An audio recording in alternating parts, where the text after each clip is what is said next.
merong gumagawa ng concept, ideas, bigayan. Pero ultimately, pagsasamahin na po namin yung mga gagawin namin, nagtutulungan po kami. Pero for this release po, yung What, ako po yung simulat ng kanta. And it was written long before pa mag-ECQ.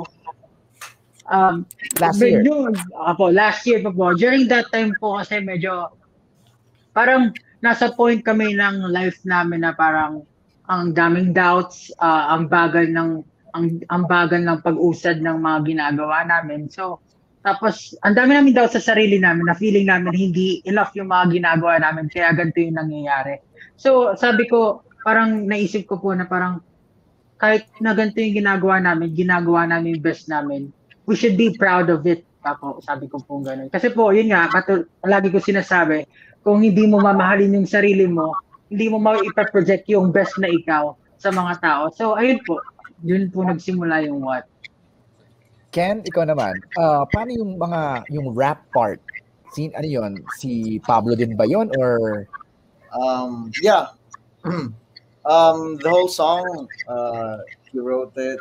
And lahat po ng, pag-produce din po ng songs, he was the one who, siya po yung nag-iisip ng ideas kung ano magiging kalalabasan ng song, ano po yung magiging dating ng song.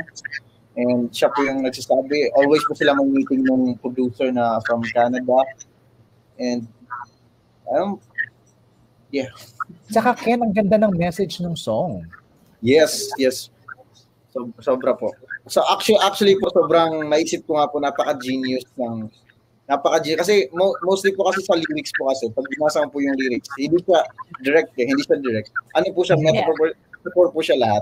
So, kailangan mo muna siyang intindihin ng mas malalim para pero hindi po siya like sa isang bagay mo lang siya masasabi. Pero in general po siya, pwede mo na-apply sa lahat kahit anong bagay po. So, parang sobrang genius po ng pagkakagawa. So, I was really amazed. Nahiya si Pablo.